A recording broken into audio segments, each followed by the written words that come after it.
Si voterà il prossimo 24 e 25 maggio in 70 comuni della Sicilia, tra cui anche Agrigento, e in altri 8 comuni della nostra provincia. 11 consiglieri comunali di Canicattì firmano una mozione di sfiducia verso il sindaco Corbo.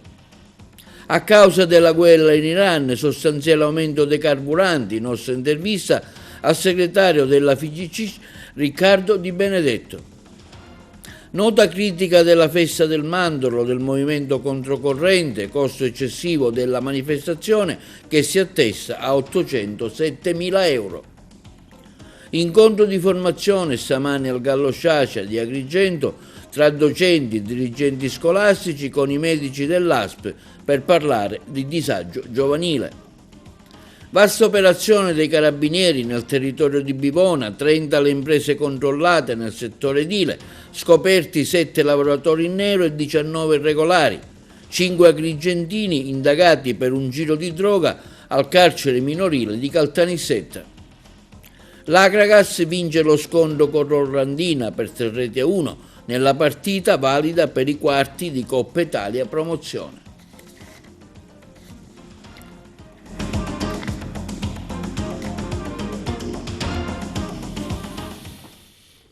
Buongiorno, benvenuti con un nuovo appuntamento di TV Notizie di oggi 5 marzo giovedì. Si terranno domenica 24 maggio dalle 7 alle 23 e lunedì 25 maggio dalle 7 alle 15 le elezioni amministrative in Sicilia. 70 i comuni interessati nell'isola. Nell'Agrigentino andranno a voto, oltre che Agrigento, Camastra, Cammarata, Casteltermini, Raffadali, Ribera, Sambuca di Sicilia, Siculiana, Villafranca Sicula. Il nostro approfondimento.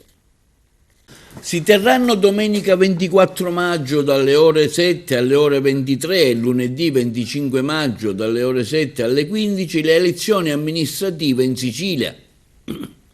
Le date sono state decise dalla Giunta regionale su proposta del Presidente della Regione Schifani e l'assessore all'autonomia locale e alla funzione pubblica ad interim e coincidono con quelle in cui andranno al voto anche gli altri comuni italiani.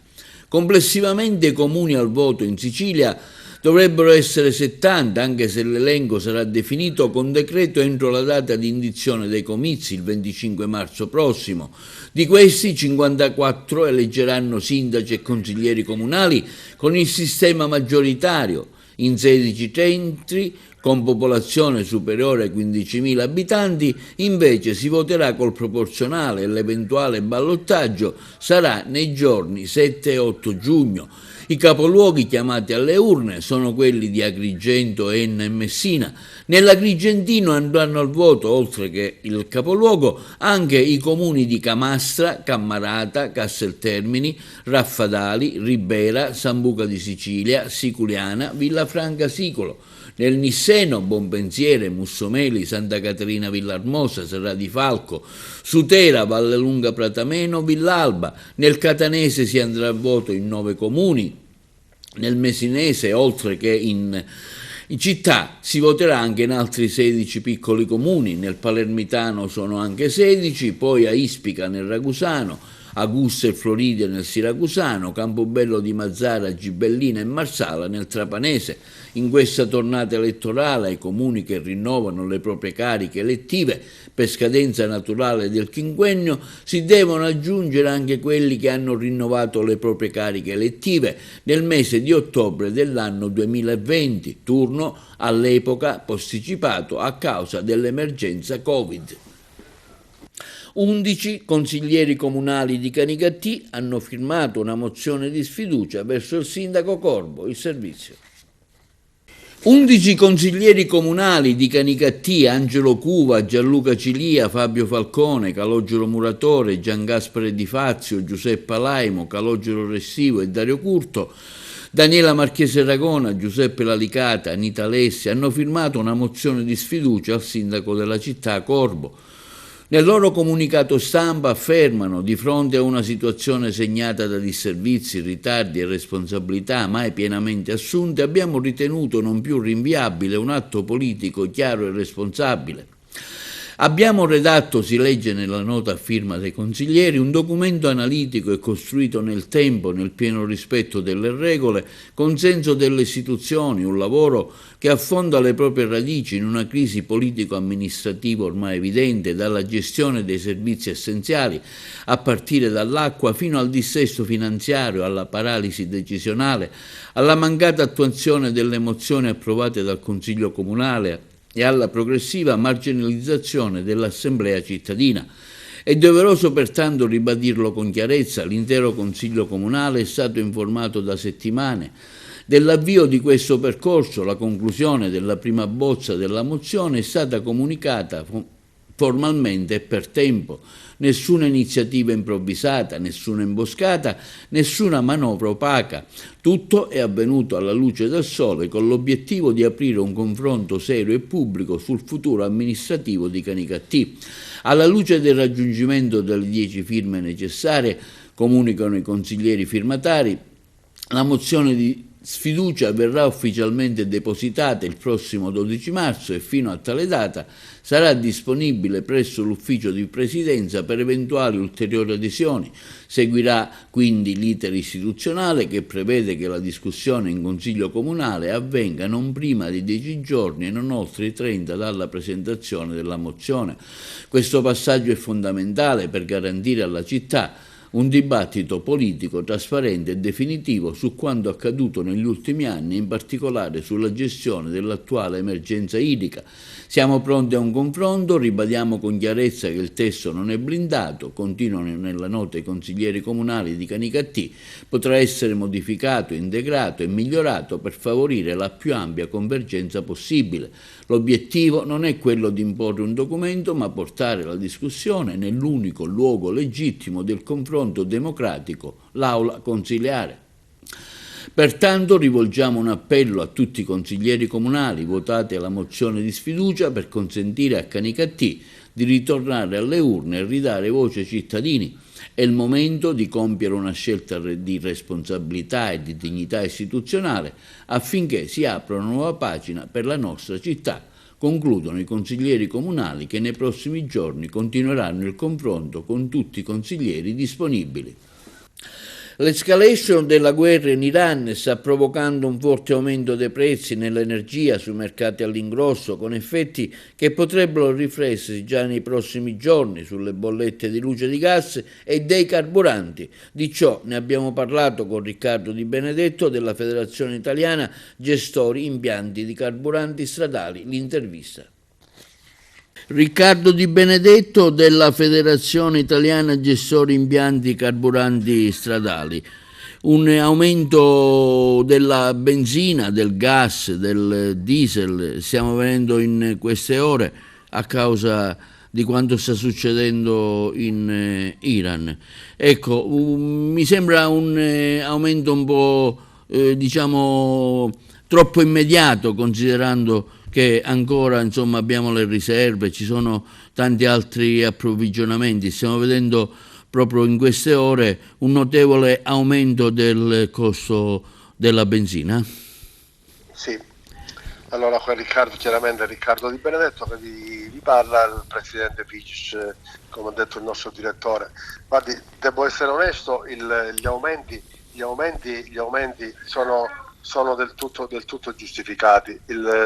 Sia il petrolio, il barile che sta salendo a dismisura, poi il dollaro che si è apprezzato, la mancanza di prodotto, tutte queste navi che sono ferme nello stretto di Hormuz, non mi ricordo come si chiama, quindi non approvvigionano nessuno. I nostri depositi, purtroppo, i depositi siciliani, la ISAB di Priolo, che ha avuto purtroppo anche un cambio societario, e lì c'è stato pure qualche problema, la Sonatrach di Augusta, i depositi di Palermo sono anche un po' privi di carburante, per cui la richiesta c'è, il carburante manca, l'aumento del dollaro e del greggio, quindi purtroppo hanno portato, devo dire, ad un aumento non ingiustificato. Purtroppo è giustificato, c'è poco da fare, è aumentato e quindi aumenterà alla bomba. Anzi, devo dire che gli aumenti sono stati graduali graduali negli ultimi giorni. L'ultimo aumento grosso di 10-11 centesimi ce l'abbiamo oggi per domani. Quindi questo è quanto, diciamo, il quadro economico di questa situazione è questo. Ma non le sembra troppo immediato, dico, nel giro di 24 ore già questo aumento, diciamo, così repentino, insomma? Secondo me no, perché io non vedo che ci sono speculazioni, perché intanto non è nelle ultime 24 ore, è da una settimana che il prodotto è cominciato ad aumentare. Abbiamo avuto mediamente sui 25-28 centesimi, ma gradualmente ogni giorno, ogni volta che aumentava il greggio aumentava. Anzi, devo dire che sarebbe dovuto aumentare qualche giorno fa. Qualcuno ha venduto le scorte a prezzo vecchio e domani, diciamo che nella giornata di venerdì, avremo il picco massimo. Penso che da lì a lì ci dovremmo fermare. Quindi il gasolio intorno ai 2 euro e la benzina intorno a 1,75. E poi, dipende da come vanno le cose, dovrebbe cominciare a scendere secondo le mie previsioni. Presidente, a questo si aggiunge per la prima volta storicamente l'aumento del diesel rispetto alla benzina, una cosa, diciamo, storicamente mai registrata in Italia. Sì, questo è vero. Allora, se io lo spiego in due, questa cosa si può spiegare in due modi. Vabbè, intanto il governo Meloni, che qualche mese fa, mi pare dal primo gennaio per essere precisi, ha equiparato le accise sia sulla benzina che sul gasolio. Quindi, diciamo, siamo partiti a gennaio, diciamo quasi con lo stesso prezzo. Ora il problema è che sta mancando il gasolio, c'è più richiesta di gasolio, quindi più richiesta, meno prodotto, e quindi sta aumentando, paradossalmente il gasolio sta aumentando più della benzina.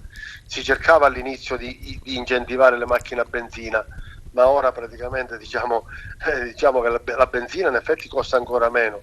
Purtroppo è il gasolio che sta aumentando a dismisura, come sta aumentando a dismisura l'energia elettrica, quindi anche le macchine elettriche verranno penalizzate. Per quanto riguarda il gasolio, tutto si ripercuoterà sui trasporti sicuramente, sull'inflazione e su tutto il resto della filiera. Ma cosa può fare un cittadino, Presidente? Purtroppo in questo minuto bisogna subire. Se questa guerra dovesse prendere ancora una brutta piega e questo conflitto allargarsi, entriamo in un'economia globale di guerra purtroppo brutta. Ristrettezze, bisogna tirare la cinghia, perché non c'è nulla da fare. Ma voi come Salirà sindacato, ecco, dico, come federazione dei gestori di carburanti, ecco, che tipo di rapporto avete, cosa proponete alle compagnie e ai distributori? Noi alle compagnie nulla. L'unica cosa, secondo me, l'unico intervento che potrebbe fare è il governo abbassare, rinunziare a qualche prezzo delle accise, qualche parte delle accise, per ridurre chiaramente il costo del prodotto, ma io non penso, non l'hanno mai fatto. E questa è la soluzione che noi chiederemo al governo di praticare, perché a oggi lei consideri che con questi prezzi avremo un aumento dei trasporti di almeno il 30%, quindi sicuramente l'inflazione, i prodotti da banco, supermercati, aumenterà tutto a dismisura. Qualche intervento del governo ce l'aspettiamo. E sulla festa del Mandorlo in Fiore 2026 interviene oggi il Movimento Controcorrente, affermando con questo video che secondo il piano finanziario approvato dalla Giunta Comunale la spesa complessiva prevista è di circa 807.000 euro, una delle edizioni più costose degli ultimi anni, una riflessione di Gerlando Grech, Dipartimento del Turismo di Controcorrente. Come agrigentini abbiamo a cuore la Sagra del Mandorlo in Fiore, una manifestazione che da quasi 80 anni rappresenta la nostra storia e le nostre tradizioni. È proprio per questo che riteniamo giusto dire con chiarezza quello che molti di noi pensano. Viene da chiedersi se sia opportuno destinare più di 800.000 euro mentre restano aperte criticità evidenti legate a manutenzione urbana, ai servizi, alla pessima viabilità e al decoro della città. Per l'edizione del 2026, in programma dal 7 al 15 marzo, il piano finanziario approvato dalla Giunta Comunale prevede una spesa di 807.000 euro. Secondo quanto riportato dalla stampa locale, si tratta dell'edizione più costosa degli ultimi anni. Solo per fare un confronto, nel 2024 la spesa ammontava a circa 633.000 euro, mentre nel 2025 si è raggiunti a 700.000 euro. È quindi evidente che c'è un incremento significativo dei costi, ma il punto non è soltanto la cifra, il punto è la mancanza di programmazione. Le date infatti sono state comunicate appena qualche settimana fa e il programma dettagliato qualche giorno addietro, a ridosso dell'evento, non dando ai turisti la possibilità di organizzare con anticipo un viaggio ad Agrigento, creando difficoltà anche agli operatori della città, alberghi, ristoranti, guide, operatori commerciali, che hanno bisogno di mesi di anticipo per programmare la stagione. Il Mandorlo in Fiore può e deve diventare un'opportunità per Agrigento. Noi crediamo che una diversa gestione sia possibile, definire date e programmi in tempi certi, misurare i costi rispetto all'impatto economico che l'evento produce per la città, cercare sponsor privati per alleggerire il peso sul bilancio comunale e garantire sempre la massima trasparenza negli appalti e negli affidi. È questo il metodo con cui pensiamo di poter davvero valorizzare le tradizioni della nostra città, affinché il Mandorlo in Fiore sia davvero un'opportunità.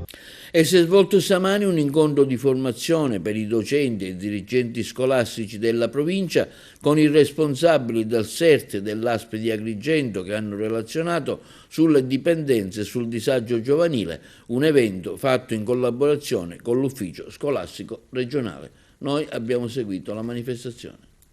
Oggi un'interessante iniziativa in collaborazione con l'ASP qui al Gallo Ciacia dove si parla di prevenzione. Ecco, un appuntamento che ne seguirà altri che è destinato ai docenti e ai dirigenti scolastici. Sì, oggi è una giornata molto importante per la scuola della nostra provincia perché i dirigenti scolastici e i docenti referenti per la salute dei vari istituti incontrano i responsabili del settore dell'ASP che si dedica alla prevenzione del disagio giovanile.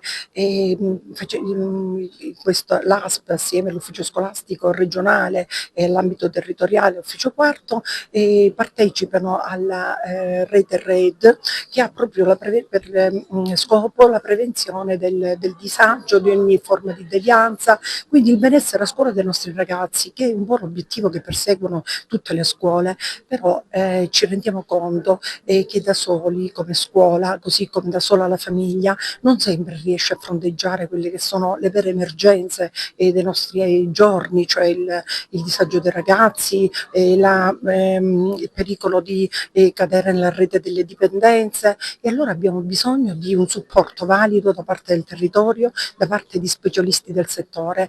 Oggi abbiamo proprio questo tipo di collaborazione molto fattiva, molto importante e devo dire ci permette veramente di entrare nell'ottica della collaborazione sinergica scuola-territorio.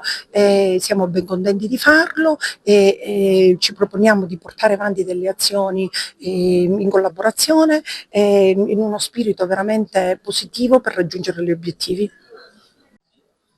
Oggi un importante incontro formativo qui al Gallo Ciacia con la classe dei docenti e dei dirigenti scolastici. Ecco, su quale tema? Oggi è una giornata molto importante perché è un momento di condivisione. Siamo tutti chiamati a prenderci carico di un problema emergente, che è quello ovviamente delle dipendenze patologiche, che sappiamo essere ormai diventato, ed è sotto gli occhi di tutti, un problema di grandi proporzioni e quindi è importante chiamarci a raccolta per ognuno con il suo ruolo per prenderci carico di questa emergenza. Quindi noi come ASP siamo molto contenti di trovarci a scuola. La scuola è il contenitore per eccellenza dei ragazzi, no? Dove troviamo i ragazzi, dove vivono i ragazzi la maggior parte, è il grande contenitore, il grande agente educatore, e quindi noi non possiamo non collaborare con la scuola, lo facciamo volentieri, abbiamo anche una grande tradizione da questo punto di vista, noi abbiamo sempre collaborato con la scuola, abbiamo sempre fatto attività di prevenzione. Poi c'è stata la grande battuta d'arresto della pandemia, ma è bellissimo ritrovarci, è bellissimo ritrovarci qui ad Agrigento, in questa scuola, con molti docenti con i quali già in passato abbiamo collaborato. Noi facciamo parte di una rete voluta dall'assessorato regionale alla sanità, che fa riferimento ad una legge, la legge 26 del 2024, che prevede delle azioni precise e anche delle collaborazioni precise. Noi dobbiamo uscire nel territorio per incontrare gli altri protagonisti di questa azione, di questo progetto, e siamo qui esattamente per questo.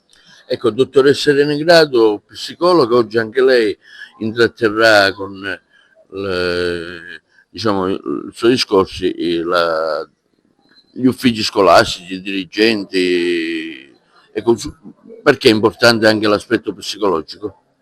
Beh, è importantissimo in quanto in psicologia, no, ci insegnano che il nostro cervello è costituito da reti neurali che poi hanno una ricaduta nel comportamento e che stabiliscono delle reti, poi delle relazioni con gli altri, e noi siamo all'interno di un contesto di rete, noi siamo sempre in relazione, anche quando stiamo in silenzio, anche quando come dire, abbiamo i nostri momenti diciamo di solitudine, di introspezione, ma stiamo comunicando qualcosa agli altri.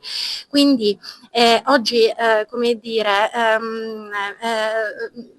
partiamo da questo presupposto di costituire delle reti fattive di grande collaborazione, proprio perché la legge che citava poc'anzi il collega mette in primis come obiettivo principale questo, creare delle sinergie fattive che consentono a vario titolo di contrastare il fenomeno della dipendenza, perché quando parliamo di dipendenza non dobbiamo pensare solamente alle sostanze, ma oggi tutto crea dipendenza, anche quelle che riguardano i nostri comportamenti, no? Il gioco, i videogiochi, cellulari, e quindi è importante fare un'opera di prevenzione per ridurre il fenomeno che poi diventa anche un problema di pubblica sicurezza, un ordine anche di ordine sociale, perché i fatti di cronaca ce lo dicono, no? Che i ragazzi hanno difficoltà a gestire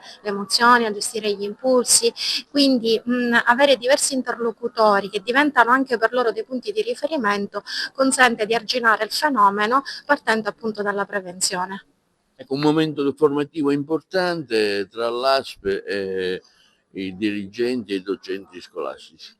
Sì, senz'altro questa legge, la legge numero 26 del 2024, introduce nell'ambito della Regione Sicilia uno strumento innovativo che consente di affrontare il problema delle dipendenze attraverso un approccio integrato e diffuso, che consente di mettere a sistema tutte quelle che sono le varie energie che sono presenti sul territorio, necessarie ad affrontare un problema maligno come quello delle dipendenze. Quindi si tratta non più di un approccio che vede i vari enti, le varie istituzioni viaggiare attraverso delle iniziative distinte, ma di mettere a sistema quelli che sono gli interventi sul piano educativo, sul piano sociale, sul piano sanitario, e quindi di fare collaborare in un'ottica di sussidiarietà verticale e di sussidiarietà orizzontale tutti quelli che sono i vari soggetti che possono contrastare questo fenomeno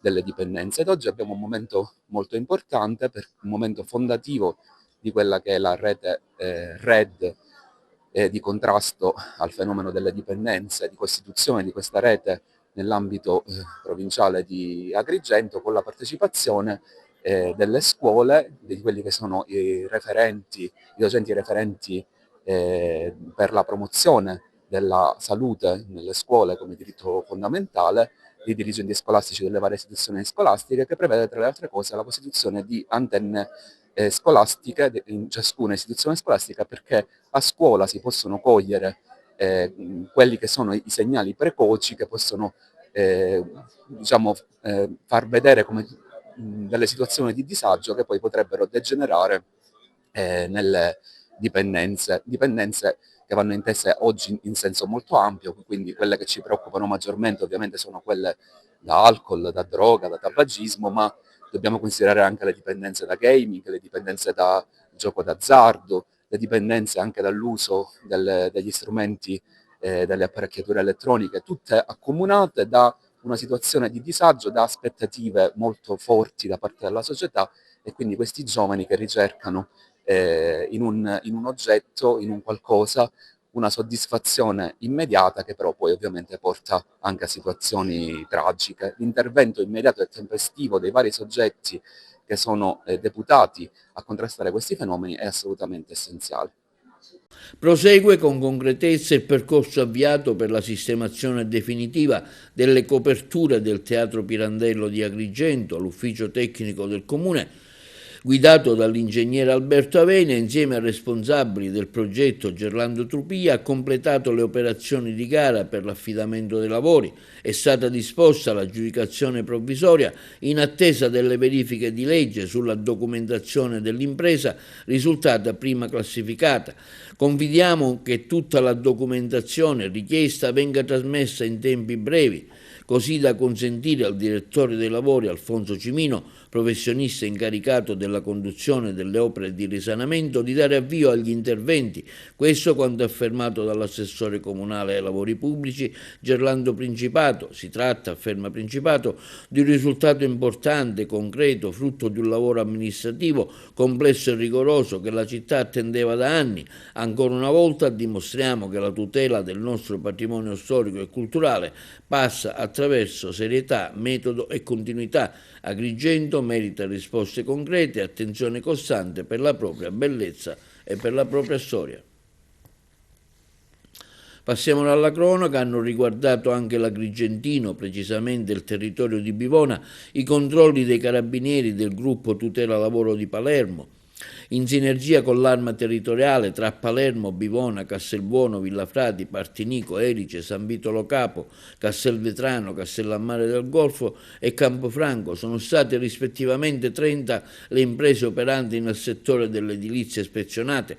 Su 73 lavoratori controllati, 7 sono risultati in nero e 19 sono risultati irregolari. I carabinieri hanno anche accertato diverse violazioni alla normativa sulla sicurezza, l'igiene e la salute dei luoghi di lavoro. Tra le più ricorrenti l'omessa sorveglianza sanitaria dei lavoratori, mancata consegna dei dispositivi individuali di protezione, mancanza idonei servizi igienico-sanitari, posti di lavoro privi di addetti alle emergenze di primo soccorso e antincendio, cantieri con scarsa viabilità di sicurezza, mancata formazione dei lavoratori, utilizzo di ponteggi non conformi, quadri elettrici non a norma e documenti di cantiere obbligatori non conformi, in alcuni casi mancanti. I controlli hanno permesso di adottare 11 provvedimenti di sospensione delle attività imprenditoriali nei confronti di ditte revocate a seguito del pagamento della sanzione amministrativa prevista e al ripristino delle condizioni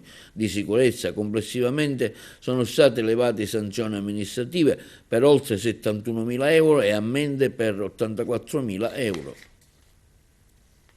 Sono state circa 70 le multe elevate dagli agenti della Polizia Municipale per sosta selvaggia nella sola giornata di ieri nei pressi del comune di Agrigento e altri palazzi istituzionali della città.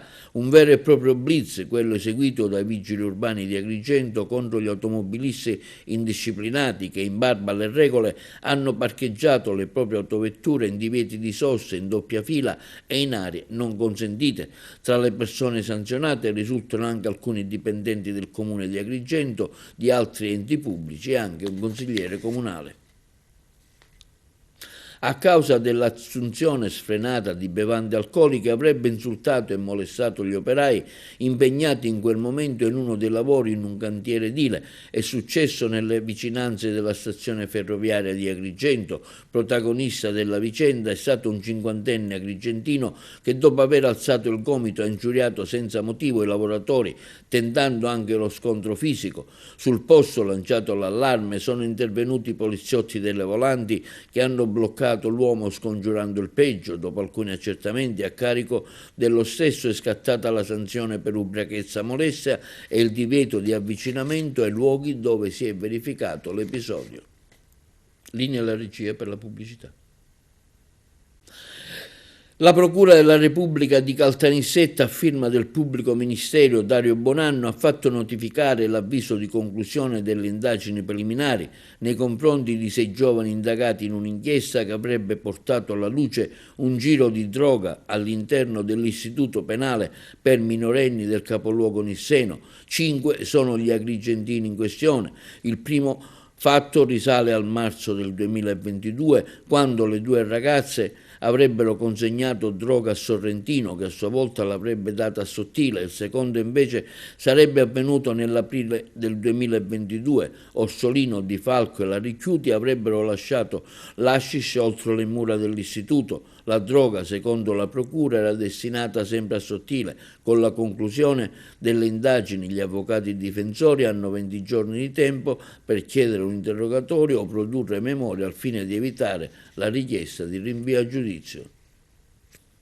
L'ispettore di Polizia di Stato Antonino Alletto, 60 anni dal 1 marzo 2026, dopo 41 anni di onorato servizio, viene posto in quiescenza per raggiunti limiti di età. L'ispettore Alletto, oltre a ricoprire diversi incarichi nell'arco della sua lunga carriera, l'ha visto impegnato nelle città da Reggio Calabria al reparto mobile di Palermo, per poi essere trasferito presso il commissariato di pubblica sicurezza di San Lorenzo.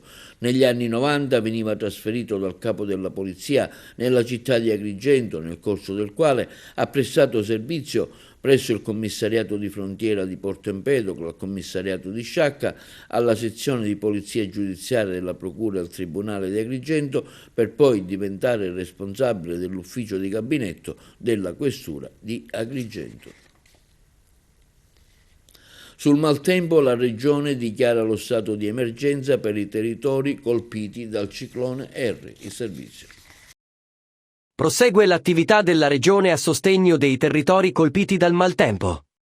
Dopo i primi interventi in favore dei comuni interessati dal ciclone Harry e le misure adottate a seguito della frana di Niscemi, nel corso della seduta di giunta odierna è stato dichiarato lo stato di crisi e di emergenza regionale ed è stata approvata la richiesta di riconoscimento dello stato di emergenza nazionale per gli eventi meteorologici che hanno interessato la Sicilia nelle prime settimane di febbraio.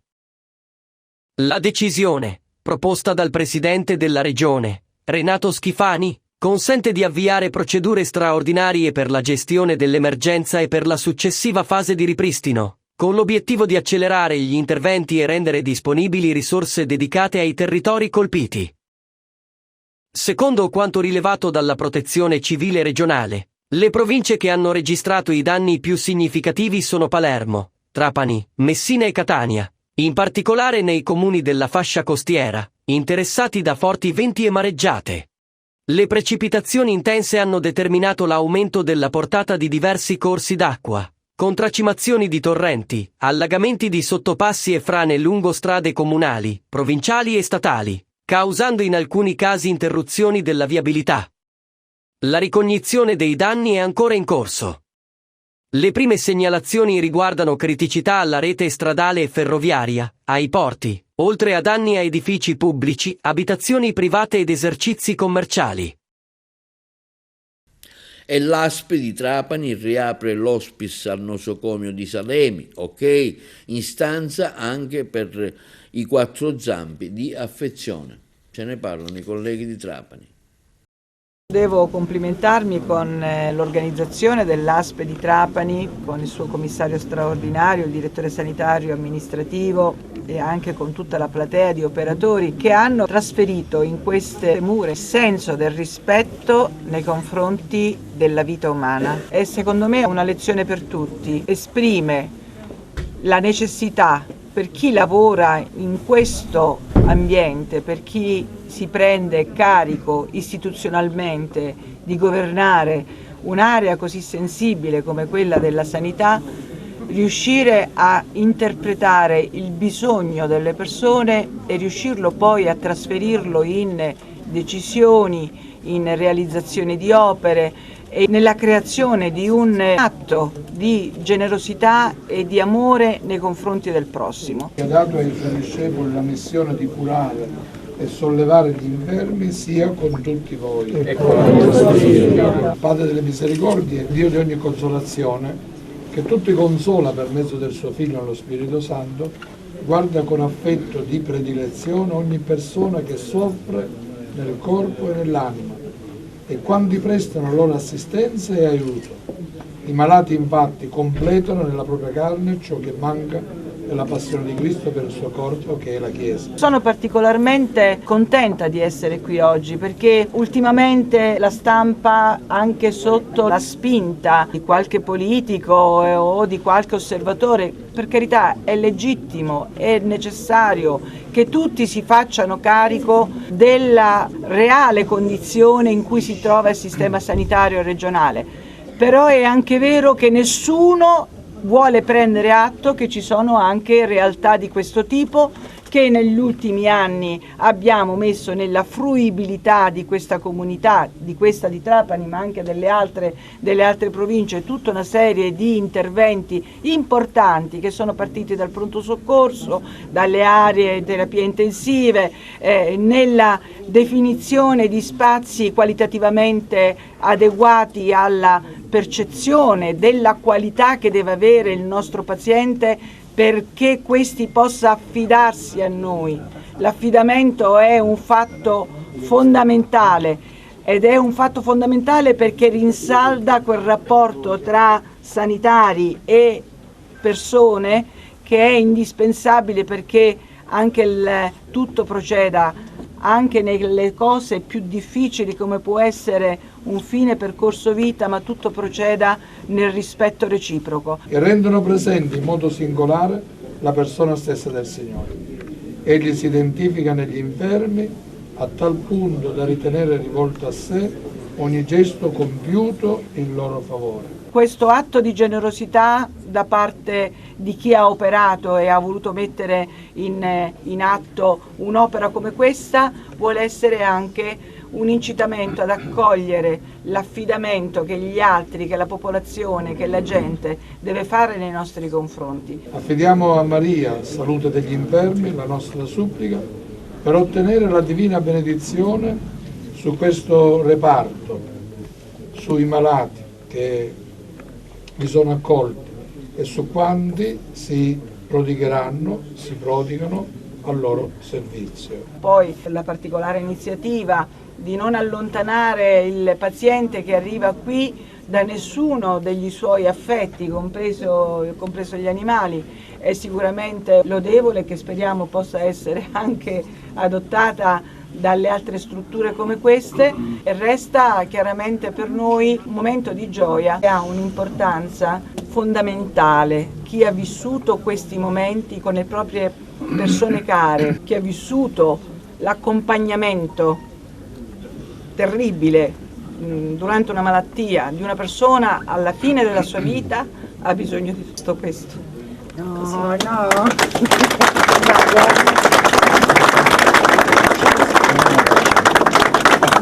E inviando i discepoli a predicare il Vangelo, ordinò loro di visitare e curare gli infermi. Fa che i nostri fratelli e sorelle degenti in questo reparto, in questo ospedale, siano assistiti dai medici e dai loro collaboratori con premurosa attenzione, curati con assidua sollecitudine, lodino ogni giorno la tua misericordia. Per Cristo nostro Signore. Amen. Ravviva in noi, o Signore, nel segno di quest'acqua benedetta, l'adesione a Cristo, pietra fondamentale che ci sostiene e pietra angolare che ci unisce nel tuo amore.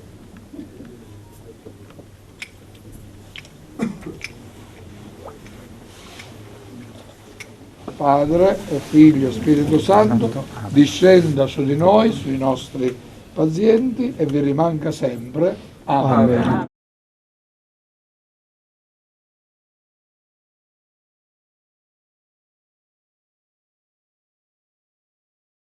Passiamo ora allo sport. Dopo il successo dell'Akragas sull'Orlandina nell'andata dei quarti di Coppa Italia Promozione per 3-1, in sala stampa arrivano le analisi dei protagonisti: il centrocampista biancazzurro Natale Gatto, il tecnico dell'Orlandina Roberto Letizia e l'allenatore dell'Akragas Sebi Catania. Ce ne parla meglio il collega Carmelo Lentini.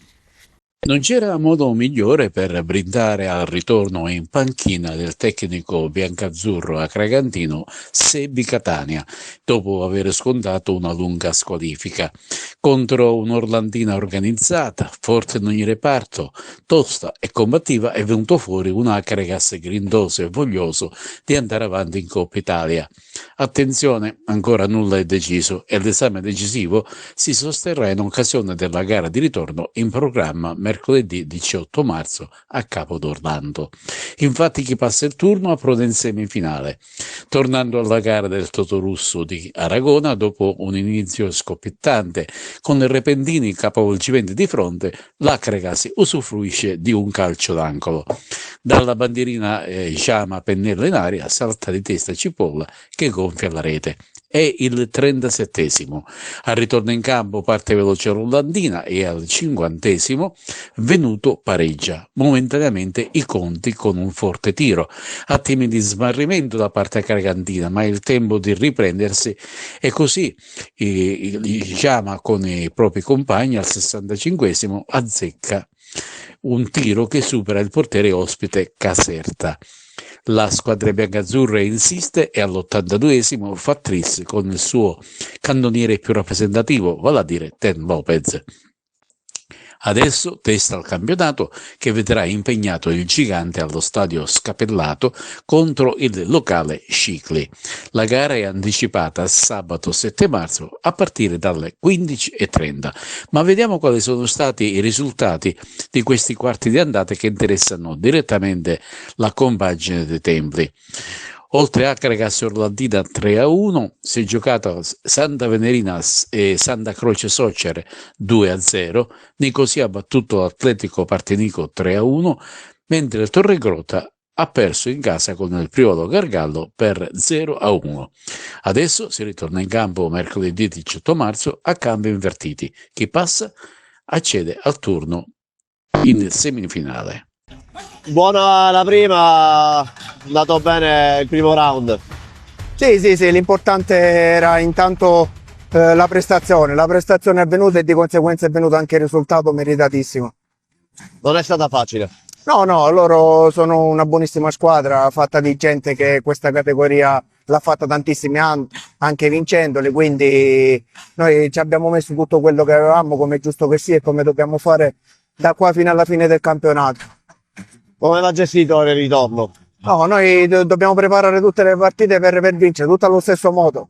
Partiamo da 0-0, dobbiamo dimenticarci subito questo 3-1 e dobbiamo andare lì come se fossimo 0-0 per andare a vincere la partita. Oggi c'era in panchina il mister Sebi Catania.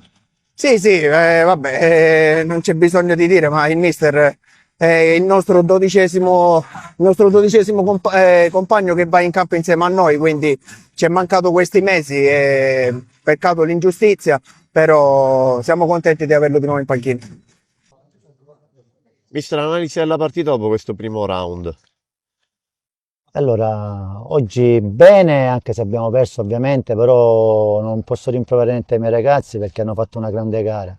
Sapevamo che giocavamo contro una grande squadra. Ovviamente abbiamo fatto qualche errore di troppo, però la partita è stata bellissima, ambedue le parti. potevamo fare sicuramente qualcosina in più, però il primo tempo è andato alla cassa. Vediamo, ora ci concentriamo poi quando sarà, ci concentriamo per la gara di ritorno. Se l'aspettava così, era questa la partita che si aspettava? Ma me l'aspettavo così anche perché i miei ragazzi in queste situazioni hanno dimostrato in questa stagione di fare bene, soprattutto con le grandi squadre. Certo che abbiamo fatto qualche errore di troppo, però non c'è niente da dire. Sappiamo tutti la forza di questa squadra, ma noi non abbiamo demeritato assolutamente. La squadra è stata sempre sul pezzo. Abbiamo creato, potevamo fare sicuramente qualcosina in più, non so, eravamo passati in vantaggio, però poi il collaboratore dell'arbitro ha annullato il gol, però alla fine devo dire che i miei ragazzi hanno fatto una grande gara. Mister, bene il primo round, analizziamo questa partita. È stata una bella partita, combattuta, ma sapevamo le difficoltà che potevamo incontrare perché la Lorenzina è un'ottima squadra che sta facendo benissimo nel suo girone. Per cui oggi è stata una prestazione importante, i ragazzi l'hanno interpretata bene e ora si pensa subito a sabato.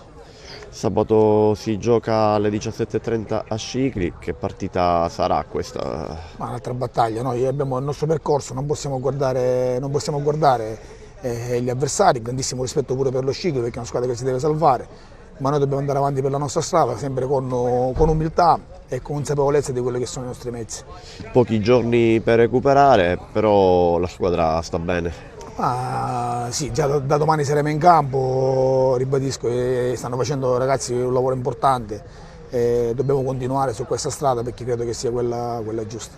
Ecco, rispetto alla partita di ritorno di Coppa invece che cosa cambierà? No, non cambierà niente, saranno 90 minuti tirati dove loro cercheranno di ribaltare chiaramente il risultato, ma noi dobbiamo andare a fare la nostra partita sempre a viso aperto per quelle che sono le nostre caratteristiche. E questo è tutto per l'edizione odierna di TV Notizie. Vi ricordiamo che i nostri programmi si possono vedere in tutta Italia sul canale 268 del digitale terrestre, in streaming sul sito www.televideagrigento.tv e il telegiornale sul canale 93 di Video Sicilia alle 15 alle 20 e replica la mattina alle 9. Inoltre i nostri servizi si possono visionare sul canale YouTube di TVA Televideo Agrigento. E questo è tutto per oggi e vi auguriamo una buona giornata.